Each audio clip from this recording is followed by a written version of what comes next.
दोस्तों ऑफिस 365 हमारे लिए गेम चेंजर साबित हो सकता है। और ऐसे क्या फीचर हैं जो एक्सेल के अंदर नहीं है और ऑफिस 365 के अंदर हैं, क्योंकि आज की डेट में सभी लोग ऑफिस 365 की तरफ मूव कर रहे हैं। और भाई ये सही वक्त भी है कि हमें एक्सेल से बाहर निकलकर ऑफिस 365 को अपना लेना चाहिए। लेकिन यहाँ पर एक बात आ रही कि एक प्रोडक्ट की कि जब हम उसे इंस्टॉल करते हैं अपने कंप्यूटर पे, तो कंप्यूटर एक प्रोडक्ट की मांगता है और प्रोडक्ट की के बिना हमारे कंप्यूटर पे वो इंस्टॉल नहीं होता है। तो हम आपको जो तरीका बता रहे हैं यहाँ पर, आप बहुत ही आसानी से बहुत ही कम समय में ऑफिस 365 को अपने कंप्यूटर में इंस्टॉल कर पाएंगे, वो भी फ्री ऑफ कॉस्ट, और सारे फीचर भी आप उसके यूज कर पाएंगे। साथ ही साथ आपको ये भी दिखा दूंगा कि पुराने वाले एक्सेल में आपके पास क्या नहीं है जो ऑफिस 365 के अंदर है और जिसकी वजह से लोग उसके अंदर जा रहे हैं।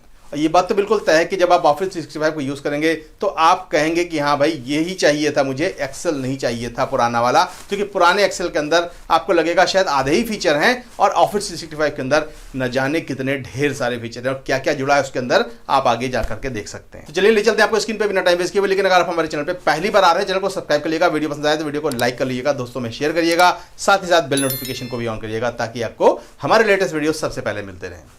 दोस्तों इसके लिए सबसे पहले हम अपने क्रोम को स्टार्ट करेंगे। क्रोम में गूगल को स्टार्ट कर लेंगे। गूगल को स्टार्ट करने के बाद हम यहाँ पर लिख देंगे क्रोम वेब स्टोर। ठीक है, क्रोम वेब स्टोर लिखने के बाद जैसे ही इंटर करते हैं हमारे सामने कुछ इस तरीके से स्क्रीन आ जाएगी और इस स्क्रीन के अंदर यहाँ पे लिखा हुआ है क्रोम वेब स्टोर। यहाँ पर हमें क्लिक कर देना है और क्लिक करते ही हमारे सामने जो स्क्रीन आएगी कुछ इस तरीके से आ जाएगी और यहाँ पर लिखा हुआ है search the store. Search the store के अंदर आपको यहाँ पे जाना है, यहाँ पे क्लिक कर देना और इस क्लिक करने के बाद आपको यहाँ पे लिखना है ऑफिस, या लिख देता हूँ माइक्रोसॉफ्ट 365।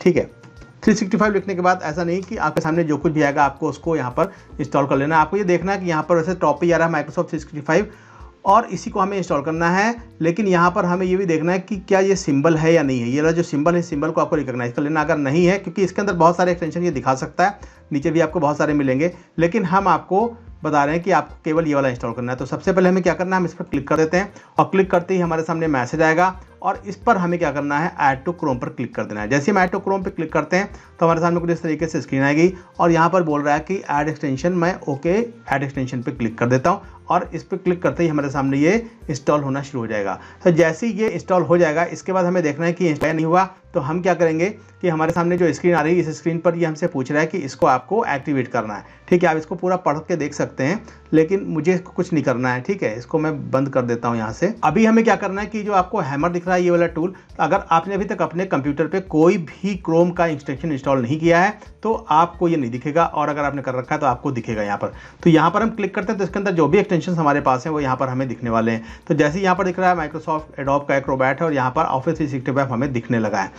और इस पर जैसे ही हम क्लिक करते हैं तो हमारे सामने एक स्क्रीन आएगी और वो स्क्रीन ये कह रही है कि आपको यहाँ पर अब साइन इन करना है। तो चूंकि हमने पहले से साइन इन नहीं किया है तो हमें साइन इन करना पड़ेगा, तो आप भी साइन इन इस तरह से कर लीजिएगा। हम साइन इन पर क्लिक करते हैं और साइन इन पर क्लिक करने के बाद हमें अपनी यहाँ पर एक आईडी देनी रहेगी, जिस आईडी से हमें उसको साइन इन करना है। यहाँ पर हमें अपनी माइक्रोसॉफ्ट के अकाउंट की एक आईडी डालनी है और अगर आपने अभी तक नहीं बनाई तो आपको ही बनाना पड़ेगा। तो आप एक माइक्रोसॉफ्ट की आईडी बना लेंगे और उस आईडी को यहाँ पर आप फिल करेंगे। ठीक है, तो यहाँ पर नीचे लिख कर आ रहा है नो अकाउंट, तो क्रिएट वन, और अगर आपकी क्रिएटेड है तो यहाँ पर आप फिल करके आप आगे बढ़ जाएंगे।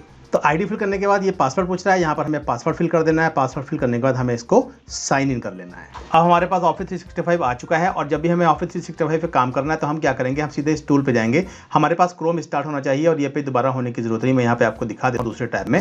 मैं यहाँ क्रोम पे आता हूँ, यहाँ पे मैं सीधे गूगल को स्टार्ट करता हूँ और कुछ नहीं कर रहा हूँ मैं। ठीक है, ये हमारा ब्लैंक पेज है और अब हम इस टूल पे क्लिक करते हैं। देखिए, और यहाँ पर जैसे क्लिक करते हैं तो यहाँ पे ऑफिस 365 आया। देखो पहले वाले में और अभी वाले में फर्क आया है। यहाँ पर देखिए अब कलर दिखाने लगा और पहले कलर नहीं दिखा रहा था, मतलब ये अब इंस्टॉल हो चुका है। अब इस बार में क्या करना है, हम इस पर क्लिक करते हैं और क्लिक करते ही हमारे सामने देखेंगे इस तरीके से स्क्रीन आ जाएगी। तो इसके अंदर जो भी चीजें गिवन है यहाँ पर हम आपको काम करके दिखा रहे हैं। जैसे ये हमारा है एक्सेल। ठीक है, हम इस पर चले जाते हैं।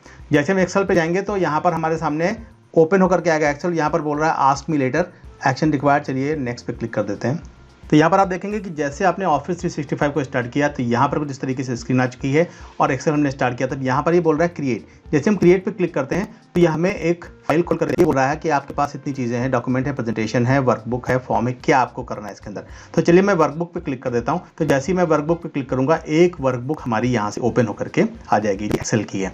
ठीक है, तो ये हमारा ऑफिस 365 का इंटरफेस आ रहा है। तो लोड होने के बाद कुछ इस तरीके से हमारी स्क्रीन आ जाएगी और यहाँ पर मैं सबसे पहले इसको सिलेक्ट करके पूरे को मैं थोड़ा सा फ़ॉन्ट का साइज बढ़ा लेता हूँ ताकि आपको ये अच्छे से विजिबल हो सके। मैं 18 का साइज़ कर देता हूँ। ठीक है, तो यहाँ पे साइज़ बढ़ने के बाद ये शीट हमारी कुछ इस तरीके से हो जाएगी और साथ ही साथ मुझे इसका थोड़ा मैं कॉलम साइज भी बड़ा कर देता हूँ। ठीक है, ये हो गया। अब इसके बाद हम क्या करेंगे, यहाँ पर हम कोई भी कमांड लिखते हैं तो आप देखेंगे कि वो कमांड यहाँ पे काम कर रहा है और एक्सेल पे वही कमांड काम नहीं करेगा। ये बेसिक डिफरेंस जो आपको है वो यहाँ पे नज़र आने वाला है। सबसे पहले तो हम आपको एक्सेल को खोल करके दिखा देते हैं। मैंने एक्सेल भी खोल के रखा हुआ है और मैं एक्सेल को पहले एक्टिवेट कर लेता हूँ। नीचे मैंने बॉटम पे है, मैंने इस पर क्लिक किया और ये एक्सेल खुलकर आ गया। देखिए यहाँ पर कई सारे फंक्शन मैंने लिख रखे हैं और ये सारे फंक्शन यहाँ पर कोई भी नहीं चलने वाले हैं। जैसे एग्जाम्पल के लिए मैं यहाँ पर सीक्वेंस लिखता हूँ तो किसी भी फंक्शन को चलाने के लिए यहाँ पर इक्वल टू साइन लगाना पड़ता है। मैं लिखता हूँ SEQ, जैसे SEQ लिखता हूँ मतलब आगे कुछ है ही नहीं, इसके अंदर ये काम नहीं करेगा। इसी तरीके से अगर मैं यहाँ पर दिखाऊँ इज इक्वल टू XLOOK, मतलब एक्स लुकअप भी इसके अंदर काम नहीं करेगा। तो इस तरीके के जो फंक्शन यहाँ पर लिस्ट गिवन है ये फंक्शन इसके अंदर काम नहीं कर रहे हैं। और यही चीज़ जब हम ऑफिस 365 के अंदर जाते हैं, इसको मैं बंद कर देता हूँ और ऑफिस 365 को ओपन करता हूँ तो ऑफिस 365 के अंदर देखेंगे कि यही फंक्शन जब मैं लिखूँगा इज इक्वल टू और मैं लिख देता हूँ सीक्वेंस SEQ। देखिए सीक्वेंस लिखा मैंने तो यहाँ पर ये फंक्शन काम कर रहा है और ये मैं नहीं कर रहा हूँ। ये देखिए नीचे टूल टिप आ रहा है, ये देखिए नीचे लिख करके जब ये ऐसे आ जाए तो समझिए कि ये फंक्शन यहाँ पर है और ऑफिस 365 ने इसको रिकॉग्नाइज किया है। SEQUENCE sequence. और कैसे इसको चलाना मैं दिखा देता हूँ। मैंने यहाँ पे ब्रैकेट लगाया और मैं यहाँ लिख देता हूँ 1,5,1 मैं कर देता हूँ 2। ठीक है, और इसको मैं कर देता हूँ ब्रैकेट बंद। तो ये था। तो जैसे ही मैं इसको लिख करके यहाँ पर इंटर करूँगा तब आप देखेंगे कि यहाँ पर जो सीक्वेंस है वो जनरेट हो गया है 1 3 5 7 9, मतलब इसने 1 2 3 4 5 सीक्वेंस जनरेट किए हैं जिसमें 1 से इसने स्टार्ट किया है और हर एक के बाद इसने 2 का गैप लिया हुआ है। तो ये सीक्वेंस था हमारा स्टेटमेंट सीक्वेंस 1,5,2। तो इसी तरीके से हम और भी फंक्शन चला सकते हैं। अगर हम लिखते हैं यहाँ पर is equal to X lookup. ठीक है, जैसे हम एक्स लुकअप लिखते हैं देखिए यहाँ पर ये एक्स लुकअप को इसने रिकॉग्नाइज कर लिया है और जैसे हम एक्स लुकअप लिखेंगे तो टूल टिप नीचे आने लगी है। इसका मतलब ये हुआ कि ये काम करेगा। इसके अंदर हम क्या कर सकते हैं, इसके अंदर एक्स लुकअप के अंदर हम किसी वर्ड को ढूंढ सकते हैं किसी पर्टिकुलर रेंज के अंदर और अगर वो है तो कंप्यूटर उसका रिक्वायर्ड मैसेज दे कि हाँ भाई ये मिला या नहीं मिला। तो फाउंड नॉट फाउंड लगा सकते हैं। नीचे एक सैंपल भी इसका दिखा रहा है कि एक्स लुकअप को हम इस तरीके से यूज़ कर सकते हैं। लेकिन हमने यहाँ पे कोई डाटा फिलअप नहीं किया हुआ है तो हम इसका यहाँ पर भी यूज़ नहीं कर पाएंगे, वरना अगर हमने 10-15 डाटा जहाँ पे डाले होते तो मैं एक रेंज के अंदर इसको आपको ढूंढ कर दिखा देता कि ये कैसे काम कर रहा है। तो ये तो 1-2 कमांड हो गए हमारे, मतलब इस तरीके से ढेर सारे ऐसे कमांड या ढेर सारी ऐसी लिस्ट है जो कि इसके अंदर काम कर रही है और एक्सेल में काम नहीं कर रही है। तो आप इसे समझ सकते हैं कि एक्सेल से ज़्यादा और कितना ज़्यादा पावरफुल है। इवन यहाँ तक कि इसके अंदर पाइथन भी इंक्लूड हो चुका है जो कि यहाँ पर अभी नहीं दिख रहा है। जब आप पाइथन को देखना चाहेंगे तो यहाँ पे फार्मूला पे क्लिक करेंगे तो फार्मूला में आपको कई सारे फार्मूलेज नजर आएंगे। यहाँ पे हम ये फार्मूला पे क्लिक करते हैं तो यहाँ पर साइड में यहाँ पर पाइथन का इंटरफेस भी आता है, लेकिन इसके लिए आपको यहाँ पर से इसको अपडेट करना पड़ता है। इसका अकाउंट जाकर के फाइल में जाकर वहाँ से आप इसको अपडेट करेंगे तो यहाँ पर आपका पाइथन भी चलने लगेगा। दोस्तों इस तरीके से आप भी अपने कंप्यूटर पर इसको इंस्टॉल कर लीजिए और इसको एंजॉय करिए।